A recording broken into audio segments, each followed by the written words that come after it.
Kisan credit cards facilitate short-term loans for 7.7 crore farmers, fishermen, and dairy farmers.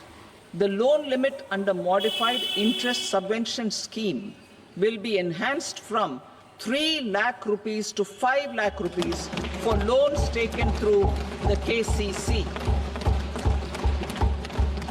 For Atmanirbharta in urea production, our government had. दोस्तों नमस्कार। KCC किसान credit card, इसकी जो पहले limit थी वो कितनी थी? 3 लाख रुपए। लेकिन 1 अप्रैल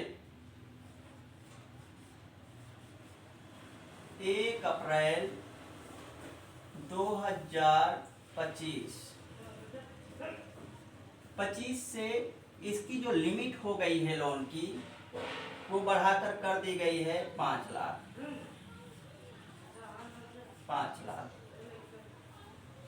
जिन भी किसान भाइयों को लोन की आवश्यकता है तो प्रेजेंट में आप किसान क्रेडिट कार्ड के माध्यम से 5 लाख तक का लोन ले सकते हैं। जी हाँ, पर इसके लिए कुछ क्राइटेरिया रखे गए हैं, कुछ एलिजिबिलिटी है। यदि उस क्राइटेरिया को आप पूर्ण करते हैं तो किसान क्रेडिट कार्ड के माध्यम से आप किसी भी बैंक के माध्यम से जिस पर आपका अकाउंट हो वहां से आप 5 लाख तक का क्रेडिट कार्ड बनवा सकते हैं। तो इसकी एलिजिबिलिटी क्या है, आइए एक एक करके देखते हैं। इसके लिए आप वीडियो पर बने रहिएगा। इस वीडियो को देखने के बाद किसी दूसरे वीडियो को देखने की आपको जरूरत नहीं पड़ेगी। आज के वीडियो में हम किसान क्रेडिट कार्ड के बारे में संपूर्ण जानकारी प्राप्त करेंगे। तो जो आपके किसान क्रेडिट कार्ड की शुरुआत हुई थी,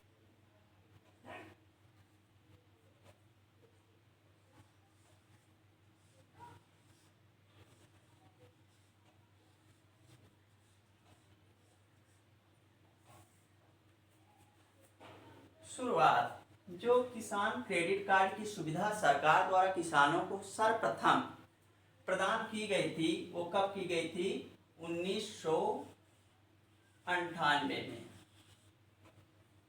इसकी जरूरत क्यों पड़ी? देखिए, हमारा देश जो भारत है एक कृषि प्रधान देश है। लगभग 55% जनसंख्या भारत की कृषि पर आधारित है। जो किसान लोग होते हैं तो खेतों में बुआई, बीज लेने के लिए, जुताई के लिए आदि सभी के लिए उनको पैसों की जरूरत पड़ती है। और किसानों के पास पैसा हमेशा नहीं होता। उनकी जब फसल कट के आती है तभी उनके पास पैसा होते हैं। तो वो लोग साहूकारों से या किसी बड़े जमींदार से पैसा लेते थे। और जब पैसा चुकता नहीं कर पाते थे तो क्या होता था कि उनकी जमीन साहूकारों द्वारा या जिसके द्वारा वो पैसा लेते थे हड़प ली जाती थी। तो इस समस्या के निदान के लिए सरकार ने 1998 में किसान क्रेडिट कार्ड की सुविधा किसानों को प्रदान की। तो इसकी शुरुआत 1998 से हुई। तो सर्वप्रथम किसानों को 1 लाख रुपए सरकार द्वारा लोन के रूप में क्रेडिट कार्ड के माध्यम से दिए जाते थे। फिर इसके बाद महंगाई बढ़ी और महंगाई को देखते हुए इसकी जो लिमिट कर दी गई वो कर दी गई 3 लाख रुपए। कितनी कर दी गई? 3 लाख रुपए। फिर इसके बाद 2025 में जब बजट पेश हुआ तो माननीय वित्त मंत्री निर्मला सीतारमण जी ने इसकी जो लिमिट बढ़ाकर कर दी, वो कितना कर दी है? 5 लाख। तो प्रेजेंट में किसान क्रेडिट कार्ड के माध्यम से 5 लाख रुपए तक का ऋण लिया जा सकता है। ठीक, तो ये तो हो गई इसकी शुरुआत और अब तक कितना लोन बढ़ाकर सरकार द्वारा किसानों को प्रदान किया जाता है। अब इसके बाद इसकी ब्याज दर क्या है? ब्याज दर, ब्याज दर, ब्याज दर। तो जो इसमें ब्याज लगती है वो 7% है, लेकिन 3% सरकार द्वारा किसान क्रेडिट कार्ड के ऋण पे डिस्काउंट दिया जाता है, सब्सिडी दी जाती है। तो किसान को इसकी ब्याज कितने परसेंट भरना पड़ता है? 4%। 4% की ब्याज दर पर आप लोन ले सकते हैं। यह ब्याज दर आपकी वार्षिक होती है। अब आती है इसके बाद समय अवधि की बात। समय अवधि, समय अवधि। तो जो किसान क्रेडिट कार्ड है वो 5 साल के लिए इशू किया जाता है। 5 साल बाद इसको पुनः रिन्यूअल कराया जाता है। ठीक, तो कितने साल के लिए इशू किया जाता है? 5 साल के लिए। तो ये तो हो गई आपकी कुछ खास बातें। अब आइए देखते हैं कि किसान क्रेडिट कार्ड के माध्यम से लोन लेने के लिए क्या प्रोसेस होती है। तो आइए अब देखते हैं कि बैंक जो लोन प्रदान करते हैं किसान क्रेडिट कार्ड के माध्यम से, तो किसको कितना लोन मिल सकता है और किस आधार पर लोन दिया जाता है। तो इसके लिए आपका एक वित्तीय पैमाना होता है, स्केल ऑफ फाइनेंस।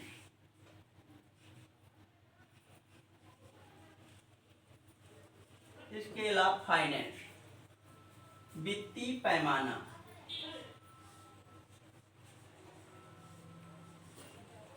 वित्तीय पैमाना, देखिए जो वित्तीय पैमाना होता है ये डिसाइड करता है कि किस किसान को कितना लोन दिया जाएगा। तो वह 1 हेक्टेयर की फसल पर लगने वाली लागत के आधार पर डिसाइड किया जाता है। हेक्टेयर पे ही वैल्यू निकाली जाती है और जिनके यहाँ बीघा है तो वो समझ लेंगे कि देखिए वैसे बीघा अलग अलग होते हैं, पर वही 1 हेक्टेयर में समथिंग आप मान लीजिएगा कि 4 बीघे कहीं कहीं भी होता है, कहीं कहीं 3 बीघे, 3.5 बीघे, है ना, अलग अलग वैल्यू है। तो मोटा मोटा हम हिसाब लगाएं तो चलिए 4 बीघा ले लेते हैं। 4 बीघा 1 हेक्टेयर में। ठीक, अब किनके यहाँ कितने बीघे का हेक्टेयर बनता है उसी आधार पे आप अपना कैलकुलेशन कर लीजिएगा। अभी हम समझने के लिए एग्जांपल के तौर पे बीघा जो डिसाइड किए हैं 1 हेक्टेयर में, तो कितने? 4 बीघे का हम 1 हेक्टेयर बना रहे हैं। तो इस 1 हेक्टेयर में जो आप फसलें बोते हैं, मान लीजिए फसलें भी 3 प्रकार की हो जाएंगी आपकी, खरीफ की फसल, जायद की फसल और रबी की फसल। तो 1 साल में आप 3 प्रकार की फसलें जमीन पर अपने बो सकते हैं। अब उनकी लागत क्या होगी, कौन सी फसल आपके यहाँ उगाई जाती है, कौन सी फसल आप उगा रहे हैं, उसी के आधार पर लोन का वैल्यू डिसाइड की जाती है। ठीक, तो ये जो फसलों की लागत है और कौन सी फसल बोई जाती है उसके लिए बैंक आपसे खसरा लेते हैं। क्या लेते हैं? खसरा। तो ये खसरा जो बनाता है आपका पटवारी या लेखपाल के द्वारा बनाया जाता है और वही आपके जमीन और जमीन पर उगाई जाने वाली फसलों को डिसाइड करता है कि कौन सी फसल आप उगा रहे हैं और आपके पास कितनी जमीन है। ठीक, तो आपको उगाई जाने वाली फसलों के आधार पर ही बैंकों द्वारा लोन दिया जाता है। अब आइए एक एग्जाम्पल के माध्यम से समझते हैं कि यदि हमें 5 लाख का लोन लेना है तो हमारे पास कितनी जमीन होना चाहिए।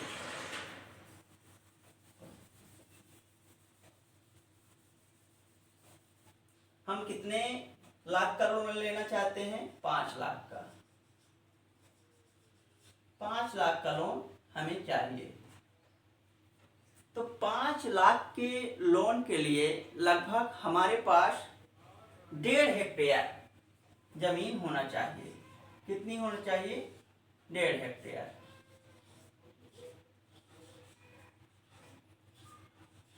1.5 हेक्टेयर। यदि हमारे पास 1.5 हेक्टेयर जमीन है तो हम 5 लाख का लोन किसान क्रेडिट कार्ड के माध्यम से ले सकते हैं। अब इस पे उगाई जाने वाली फसलें भी देखी जाएंगी। तो चलिए मान लीजिए हम 3 फसलों को लेते हैं कि एक सीजन में 3 फसलें हम उगाएंगे। पहली फसल हम ले लिए धान, दूसरी फसल हम ले लिए आलू,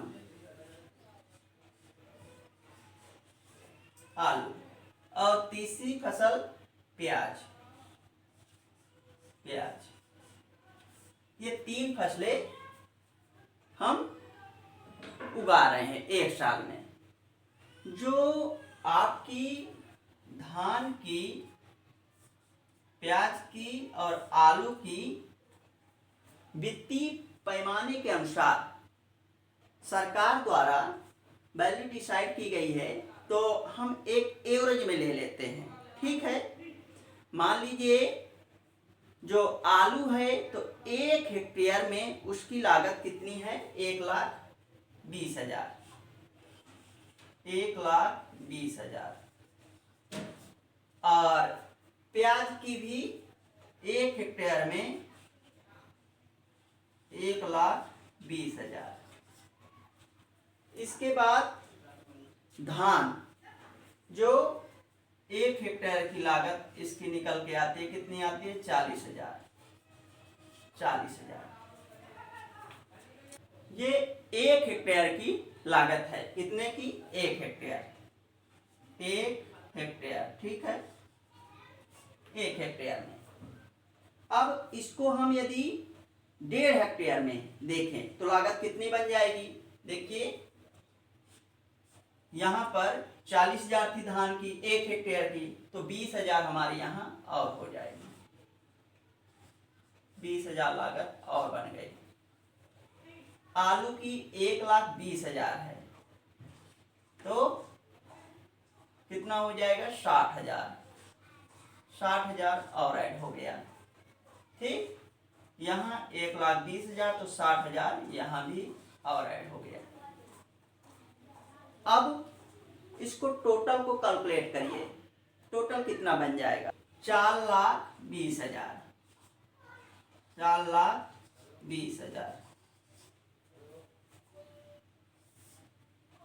तो टोटल जो हमारी लागत निकल के आई, जो कितनी आई? 4,20,000। अब इसमें सरकार द्वारा कुछ और खर्चों के रूप में दिया जाता है। तो 10% जो फसलों के रख रखाव के लिए दिया जाता है। कितना? 10%। 10% जो दिया जाएगा फसलों के रख रखाव के लिए दिया जाएगा और 20% घरेलू खर्च के लिए। घरेलू खर्च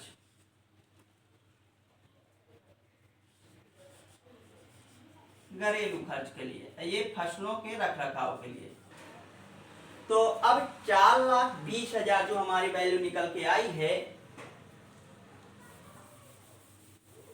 तो अब 4,20,000 का हम 10% और 20% इसमें और ऐड कर लेते हैं। ठीक, तो 4,20,000 का 10% कितना हो जाएगा आपका?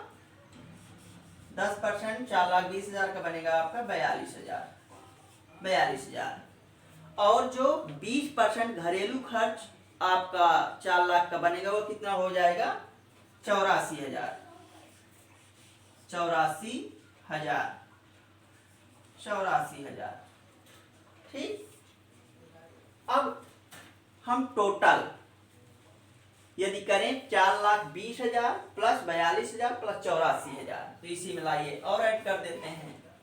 42,000 अब प्लस 84,000।